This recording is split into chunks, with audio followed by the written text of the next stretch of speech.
Hello friends, welcome to my YouTube channel SS classes. आज हम आपके लिए लेकर आए हैं 10th क्लास का मैथ का चैप्टर नंबर 3, दो चरों वाले रैखिक समीकरण योग। प्रश्नावली 3.2 का क्वेश्चन नंबर 1 का पार्ट सेकंड है।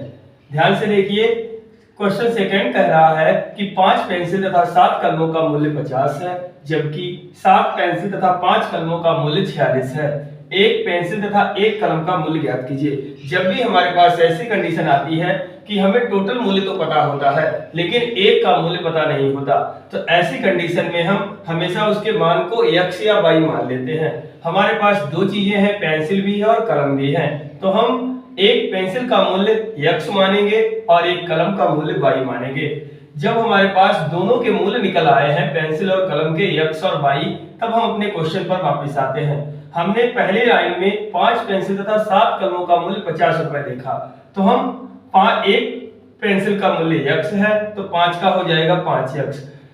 7 कलमों का मूल्य, एक कलम का मूल्य y है तो 7 कलमों का 7y, तो टोटल मूल्य जो हमारे पास है वो है 50। ये बन जाती है हमारी समीकरण नंबर फर्स्ट। इसी तरीके से दूसरी कंडीशन में हम 7 पेंसिल और 5 कलमों का मूल्य निकालेंगे। 7 पेंसिलें हैं तो 7x, 5 कलम है तो 5y, टोटल 46 है, तो ये बन गई हमारी समीकरण नंबर 2।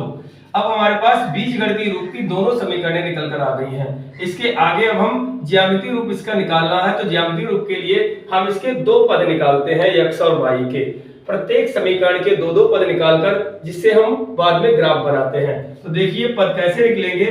पहला है कि पहली समीकरण है 5x + 7y = 50, तो इसमें हम एक बार x को कुछ मान लेते हैं, एक बार y को। 1 2 3 4 करके 0 भी मान सकते हो, जो आपको सफिशिएंट लगे वो आप मान लो।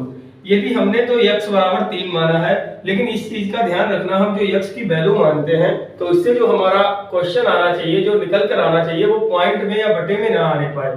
तो इसके लिए हमने x को 3 माना। अगर x को 3 माना है तो x की जगह 3 आ जाएंगे।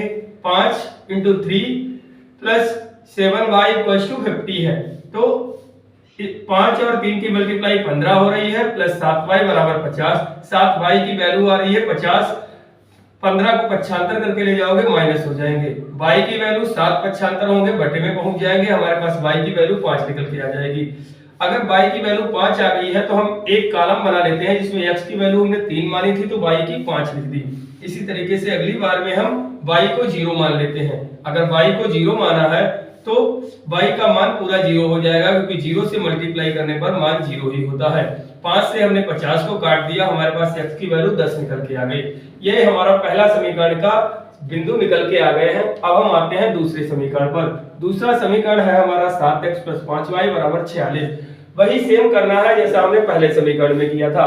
वही x और y के दो पद निकालने हैं। इसमें भी हमने x को 3 माना। x को 3 मानने के बाद 7 की गुणा 3 से होती है और 5y = 46 है। 21 को पक्षांतर करेंगे, ये 46 से माइनस में जाएगा। 5y का मान आएगा 25, y का मान निकालोगे तो 5 से कट जाएगा। y का मान आ रहा है 5, इसको हम टेबल में लिख देंगे। अब इसके बाद हम दोबारा x या y के मान को ही मानेंगे। हमारे लिए हमने x को ही मान लिया है 8। x को जब 8 माना है तो y का मान हमारे पास -2 निकल के आया है। ये दोनों टेबलें हमारे पास बन गई हैं दोनों समीकरणों की। अब इन्हीं टेबलों से हम ग्राफ बनाते हैं। इस क्वेश्चन से अब हमें नहीं देखना, हमें सिर्फ और सिर्फ ये दोनों टेबलें देखनी है समीकरण की। तो ग्राफ बनाने के लिए हम हमेशा ग्राफ पेपर का यूज करते हैं। यहाँ पर हमने आपको बोर्ड पर बताया है, पहली लाइन x की होती है और दूसरी y की होती है। x वाली लाइन में आप नंबर के हिसाब से वैल्यू रख सकते हो। हमने यहाँ पे मैक्सिमम नंबर 10 था, तो 1 2 3 करके 10 तक ले लिया x और 10 तक ले लिया y। अगर कभी भी माइनस की वैल्यू आती है तो माइनस वाली y के नीचे माइनस जाएंगी और x के भी साइड में माइनस की वैल्यू जाती है। अब जो भी वैल्यू है पहली टेबल में हम देखेंगे, x की वैल्यू 3 है और y की 5, तो x वाली लाइन में हम 3 देखेंगे, यहाँ पर मिल रहा है, और y वाली लाइन में हम 5 देखेंगे, तो y वाली लाइन में 5 यहाँ पे है, तो 3 और 5 का जो बिंदु जा रहा है वो यहाँ पर पहुंच रहा है। इसी तरीके से दूसरी लाइन में देखेंगे, x की वैल्यू 10, y की 0। x की वाली लाइन में हम 10 देखेंगे और y वाली लाइन में 0, तो यहीं पे है। अब जहां पर भी ये पॉइंट जा रहा है वहां पर हम लिख भी देते हैं 10, 0। ये एक लाइन हमारे पास हो गई। अब इसको हम क्या करते हैं, एक स्केल की सहायता से इस बिंदु तक मिलान कर देते हैं। जो रेखा इनको मिलाती है उसी के ऊपर हम लिख देते हैं अपनी समीकरण 5x + 7y = 50। अब दूसरी टेबल से हम देखेंगे कि x की वैल्यू 3 थी, y की वैल्यू 5। सेम वैल्यू आ रही है, पहली वाली टेबल में भी पहली वैल्यू सेम है और दूसरी वाली टेबल में भी सेम है, तो सेम पॉइंट रहेगा। दूसरी वैल्यू देखते हैं, x की 8 है, y की -2, तो x वाली लाइन में 8 यहाँ पर आ रहा है और -2 के लिए हम y की वैल्यू -2 है तो y वाली लाइन में नीचे की तरफ जाएंगे, तो -2 यहाँ पे मिल रही है। अब हम देखते हैं कि ये दोनों वैल्यू जो थी वो हमें मिल गई हैं। अब हम इस वाली लाइन से ये 7 तक मिलाएंगे। इसी पॉइंट से जब 7 तक मिलाओगे, एक स्केल की सहायता से रेखा खींचोगे, वही रेखा 7x + 5y = 46 हो जाएगी।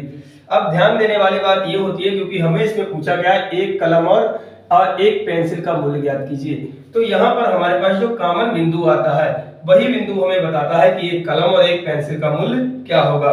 यहाँ पर जो ये पॉइंट है ये 3 और 5 से मिलता हुआ है, तो 3 हमारा x है और 5 y है, और हमने x माना था पेंसिल का मूल्य और y माना था कलम का मूल्य, इसलिए 3 हमारा एक पेंसिल का मूल्य हो गया और y हमारा 5 जो आया है वो एक कलम का मूल्य हो गया। तो हम लिख देते हैं, अतः एक पेंसिल का मूल्य x = 3 रुपए और एक y का मूल्य y = 5 रुपए। That's all.